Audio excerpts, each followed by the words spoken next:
নিয়তের মানে কিন্তু নাওয়াইতু আন্না, নিয়ত মুখে নয়। কেউ বলছেন নিয়ত একেবারেই লাগবে না, আবার কেউ বলছেন নিয়ত মুখে উচ্চারণ করতেই হবে। নিয়ত করাটা ফরজ। নিয়ত পড়া বেদাত। সব কাজ করার আগে নিয়তটাকে খালিজ করবেন। শুরুই করেনি, শুধু প্রস্তুতি নিতে 8টা বেদাত। সম্মানিত ভিউয়ার্স, আসসালামু আলাইকুম। রোজার নিয়ত করা জায়েজ নাকি বেদাত? রোজার নিয়ত মুখে উচ্চারণ করতে হবে না মনে মনে তেলাওয়াত করতে হবে? রোজার নিয়ত করে রোজা রাখতে হবে না রোজার নিয়ত না করে রোজা রাখা যাবে? এই বিষয়ে 12 জন আলেম আমাদের আজকে বক্তব্য দিবে। এই বিষয়ে চূড়ান্ত আলোচনা চলবে। তো বেশি কথা না বাড়িয়ে চলুন আমরা ভিডিওটি দেখে আসি। সর্বপ্রথম বক্তা হচ্ছে আব্দুল রাজ্জাক বিন ইউসুফ সাহেব। নিয়ত মুখে নয়। আমার একটি কথা জানা থাকলে অন্যকে বলো, বানী ইসরাইলের কাহিনী বলো। কেউ যদি কোনো কথা আমার নামে বলে, সেই কথা যদি আমার না হয় তাহলে তার থাকার জায়গা জাহান্নাম। সালাম ফেরার পরে আপনি মাথায় হাত দেন, আমি নিষেধ করিনি। তো যদি মাথায় হাত না দেওয়া থাকে তাহলে কি হবে? আপনি অজু করার সময় কাঁধ মাসা করেন, আমি আপনার কাঁধ মাসা বন্ধ করতে আসিনি, করেন আপনি। কিন্তু মোহাম্মদ সাল্লাল্লাহু আলাইহি সাল্লামের যদি প্রমাণ না হয়ে থাকে কাঁধ মাসা, তাহলে আপনার কি হবে? তাহলে আপনি বিবেচনা করে দেখেন, হুজুরকে বলেন আপনি তো খুব ভালোবাসেন, আপনারা সমাজের দায়িত্ব পালন করেন, হুজুরকে মাঝে মধ্যে দাওয়াত দেন, খাওয়ারও দেন, বলবেন আগামীকালকে আহমদ মাওলানা। দ্বিতীয় বক্তব্য রাখবেন শায়েখ আহমদুল্লাহ সাহেব। সময়সূচি ক্যালেন্ডারে রোজার নিয়ত ও সাহারি ইফতারের কিছু দোয়া দেওয়া থাকে, সেগুলো কি পড়া যাবে? আমাদের দেশে রমজানের ক্যালেন্ডার গুলোতে দেখা যায়, রমজানের যে ক্যালেন্ডার গুলো থাকে, ক্যালেন্ডার গুলোতে রোজার দোয়া লেখা থাকে, নাওয়াইতু আন্না সুমা গাদান। দেখছেন নি আপনারা? সকল ইবাদতে নিয়ত লাগবে, নিয়ত ছাড়া কোন ইবাদত আল্লাহর কাছে গ্রহণযোগ্য হবে? ইন্নামাল আমালু বিন্নিয়াত, সমস্ত আমলগুলো নিয়তের উপরে নির্ভরশীল। কিন্তু নিয়তের মানে কিন্তু নাওয়াইতু আন্না। নিয়তের মানে কি না? নাওয়াইতু আন্না। নিয়তের মানে ইচ্ছা। নিয়ত মানে কি করা? আপনারা মুখে বলেন না যে আমার এবার হজে যাওয়ার নিয়ত আছে, বলে না? এই যে নিয়ত আছে মানে কি নাওয়াইতু আন পড়ছেন আপনি? নাওয়াইতু আন আযহাবা ইলাল হজ, এরকম কোনো কিছু বলছেন আপনি মুখে? আপনি মনে প্রতিজ্ঞা করছেন, টাকা পয়সা জমা টমা দিচ্ছেন, তার মানে আপনার মনে ইচ্ছা আছে আপনি কি করবেন এবার হজে। এরপর বক্তব্য রাখবেন খন্দকার জাহাঙ্গীর সাহেব। নিয়াত ইন্নামাল আমালু, নিয়ত ছাড়া কোনো আমলে হবে না, তাই না? এই যে আপনারা আজকে এখানে আসছেন, হাদিসে আসছে কেউ যদি ভালো কথা শোনার নিয়তে আসে তাহলে যাওয়া আসা সব মিলিয়ে তার জিহাদের রাস্তায় চলার সওয়াব হবে। আমার প্রশ্ন হলো, আপনারা যখন বাড়ির থেকে বেরিয়েছিলেন তখন কি বলেছিলেন নাওয়াইতু আন আযহাবা ইলা বনপাড়া বাজার লিআস্তাম? তাহলে তো সওয়াব হবে না। আপনারা নিয়ত ছাড়া তো সওয়াব হয় না। একমত তো? আপনারা কেউ নিয়ত করছিলেন কি না? সময় পড়ছিলেন তো নাওয়াইতু আন আযহাবা ইলা বনপাড়া, বাংলায় তো বলছিলেন আল্লাহ আমি বনপাড়ায় যে ওয়াজ শোনার নিয়ত করছি বলছিলেন, তাহলে সওয়াব হয়নি। রাজি আছেন তো? নিয়ত করতে হয়, মনের ভিতরে ইচ্ছা পোষণ করতে হয়, নিয়ত করতে হয় না। এরপর বক্তব্য রাখবেন মতিউর রহমান মাদানী সাহেব। এগুলোতে নিয়ত পড়তে হবে কি? নিয়ত পড়ার জিনিস না, বুঝছেন না? আতর, আতর বুঝছেন তো? সুগন্ধি খাওয়ার জিনিস না শোঙার জিনিস? কেউ যদি খাই মুখ দিয়ে তো সুগন্ধি তো খুব দামি জিনিস, তো আমি খেয়ে নি, চলবে? চলবে না। বোঝা গেছে না? তো নিয়তটা হচ্ছে এই কলবের জিনিস, হৃদয় দিয়ে নিয়ত করতে হবে। নিয়ত যারা মুখে করে তারা আতর খাওয়া জাতি, কথা বলছে। অথবা নাকে ভাত রুটি ঢুকায়, কেউ যদি নাকে ভাত রুটি ঢুকায় তো পাগল বলবেন না? ঠিক তেমনি যারা মুখে নামাইতো পড়ে তারা ওই টাইপের আর কি। ইসলাম বুঝে না, বেচারারা অবুঝ। বলছি না তাদের দোষ হচ্ছে ইসলাম বুঝে না, বুঝার চেষ্টা করে। আল্লাহ যেন বুঝার তৌফিক দান করে। বেদাতি কাজ। নিয়ত অন্তর ইন্নামাল আমাল হবে, নিয়ত করতে হবে, নিয়ত পড়তে হবে না। নিয়ত করতে হবে, নিয়ত পড়তে হবে না। নিয়ত পড়া বেদাত আর নিয়ত করা ফরজ। নিয়ত পড়া হচ্ছে না নিয়ত করা হচ্ছে শর্ত, ফরজ, পূর্ব শর্ত। যে কোনো ইবাদতের আগে আপনার অন্তরে নিয়ত থাকতে, সংকল্প, দৃঢ় সংকল্পের নাম হচ্ছে। এরপর বক্তব্য দেবেন মামুনুর হক সাহেব। কাছে নামাজের নিয়ত পড়েছিলাম, যেমন নাওয়াইতু আন উসাল্লি লিল্লাহি তাআলা আরবা রাকাতিন, এমন এই নিয়ত শিখেছি। এখন আবার শুনছি যে নিয়ত মুখে বলা বেদাত, বরং মনে মনে নিয়ত করতে হবে, মুখে পড়তে হবে না। এখন আমি যখন নামাজে দাঁড়াই তখন কিভাবে মনে মনে নিয়ত করব? এই মনে মনে নিয়ত করা সঠিক নিয়ম কি? এই হলো প্রশ্ন এই ভাইয়ের, মোহাম্মদ মহিবুল্লাহ ভাই, মহিবুল্লাহ। তো প্রশ্নের উত্তর হলো যে নিয়ত আসলে আরবিতে বলা হয় তাওয়াজ্জুহুল কলবি নাহওয়াল মাতলুব, অর্থাৎ কোনো একটি উদ্দিষ্ট বস্তুর দিকে নিজের অন্তরের একনিষ্ঠ ইচ্ছা, এটাকেই বলা হয় নিয়ত। অর্থাৎ মনের ইচ্ছা পোষণকে নিয়ত বলা হয়, মুখের উচ্চারণকে নিয়ত বলা হয় না। সুতরাং আমরা যেই প্রচলিত যেই দোয়াগুলো রয়েছে বিভিন্ন নামাজের, নাওয়াইতু আন উসাল্লি আলিল্লাহি বা এই ধরনের গদ বাঁধা যে নিয়তগুলো রয়েছে, এই নিয়তগুলো কোরআন হাদিসে বর্ণিত নিয়ত নয়। নিয়ত কি? ইন্নামাল আমালু বিন্নিয়াত। নিয়ত হলো অন্তরের পরিকল্পনা। আপনি যে ওযু করছেন, আসরের সালাত আদায় করবেন, এই যে ওটাই নিয়ত হয়ে গেছে। বুঝেননি মনে হয় কথা? নিয়ত মুখে বলছে। এদেশের মানুষ সালাত শুরু করার পূর্বে 8টা বেদাত করে। কয়টা বেদাত? শুরুই করেনি, শুধু প্রস্তুতি নিতে 8টা বেদাত। এক, নিয়ত। এই যে নিয়ত মুখে বললো, কথা বুঝেননি মনে হয়? এই মুখে এভাবে নিয়ত বলা বিদআত। 2, ইমাম সাহেব আলাদা নিয়ত তৈরি করেছে, বলছে আনা ইমামু হাদারা আমাইহাদুরুন, আমি উপস্থিত অনুপস্থিত সবার ইমামতি করছি। এটা কোনো জাল দলিলেও নাই, আপনার হুজুর তো। এরপর বক্তব্য দিবেন আরেফ বিন হাবিব সাহেব। প্রতিদান বিশুদ্ধ নিয়তের সাথে। আজকে এশা যারা পড়ছেন, বাসা থেকে কোন নিয়তে বেরিয়েছেন? এশা পড়ার নিয়তে নাকি ফজর?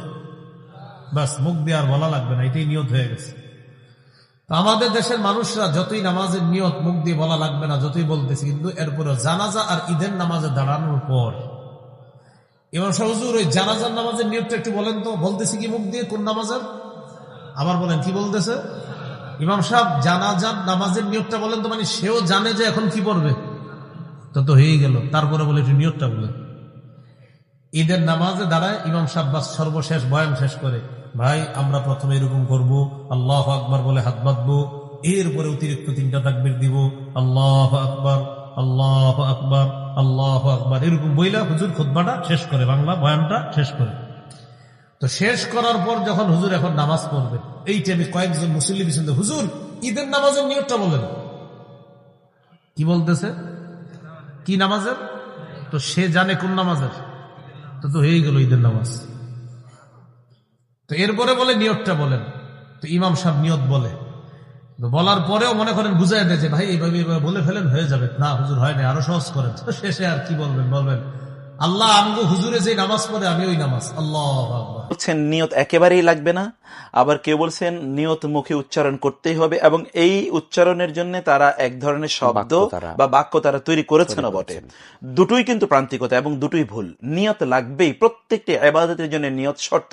আমরা তো সেই বুখারীর বিখ্যাত সেই হাদিসটি জানি, যেটা প্রথম হাদিস, ইন্নামাল আমালু বিন্নিয়াত ওয়া ইন্নামা লিকুল্লি ইমরিইম মা নাওয়া। একজন ব্যক্তির আমলটা তার নিয়তের উপর ভিত্তি করেই বিবেচিত হবে, এবং সে যা নিয়ত করে তাই তাকে দেয়া হবে। ফলে নিয়ত তো লাগবেই।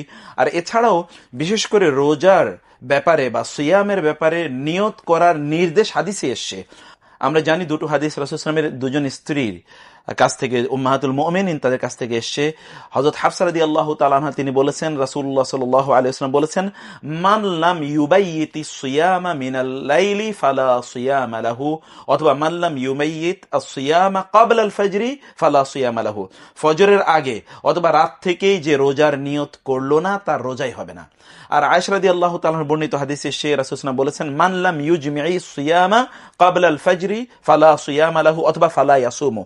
এটি দুটোই তিরমিজি এবং নাসাইর হাদিস। রাসূল সাল্লাল্লাহু আলাইহি ওয়াসাল্লাম বলেছেন যে রাতেই রোজার নিয়ত করলো না, ফজরের আগেই রোজার সিদ্ধান্ত নিল না, সে রোজা রাখবে না, তার রোজা রাখা ঠিক হবে না, প্রয়োজন নেই তার রোজা রাখা, অথবা তার রোজাই তার হবে না। বোঝা যাচ্ছে যে রোজার নিয়ত তাকে করতে হবে এবং এটা রাতেই তাকে নিয়ত করতে হবে, এটা হাদিসগুলোর। এরপর বক্তব্য দিবেন দেলোয়ার হোসেন সাইদি। নিয়ত তো করতে হবে, কিন্তু মুখে ওইভাবে নিয়ত মুখে উচ্চারণ করা এভাবে হাদিস শরীফে কোথাও নাই, রাসূলুল্লাহ সাল্লাল্লাহু আলাইহি ওয়াসাল্লাম করেন নাই, সাহাবায়ে কেরাম করেন নাই। সুতরাং এগুলো নিয়ে উল্টাপাল্টা মন্তব্য পেশ করার কোনো জরুরত নেই। হ্যাঁ, নিয়ত তো করবো, নিয়ত তো করতে হবে, সেটা তো বললাম। নিয়ত করতে হবে, কিন্তু মুখে ওইভাবে উচ্চারণ করার জরুরত নেই। তো আমি নিয়তের ব্যাপারটা পরিষ্কার করে দিতে চাই। প্রত্যেক কাজের নিয়ত করতে হবে। ইন্নামাল আমালু বিন্নিয়াত, নিয়তটাই হচ্ছে প্রধান। তবে মুখে উচ্চারণ করার যে রীতি চালু হয়েছে এভাবে হাদিস শরীফে নাই। নিয়তটা করতে হবে, তবে এভাবে নয় যেভাবে আমরা করা বাধ্যতামূলক। এরপর বক্তব্য রাখছেন ডাক্তার জাকির নায়েক। করাটা ফরজ। নবী মোহাম্মদ সাল্লাল্লাহু আলাইহি ওয়াসাল্লাম বলেছেন, এটার উল্লেখ আছে সুনান আন-নিসাইতে বুক অফ ফাস্টিং হাদিস নাম্বার 2331। আমাদের প্রিয় নবী বলেছেন, সেই লোকের রোজা কবুল হবে না যদি সে আগের রাতে কোনো নিয়ত না করে। তার মানে সবার জন্য যেটা ফরজ রোজা রাখা, এখানে বলা হয়েছে যে আগের রাতে নিয়ত করাটা হচ্ছে ফরজ। সেটা আগের রাতের যে কোনো অংশে করতে পারেন। আপনি ফজরের ওয়াক্তের ঠিক আগেও নিয়ত করতে পারেন, তাতে কোনো সমস্যা নেই।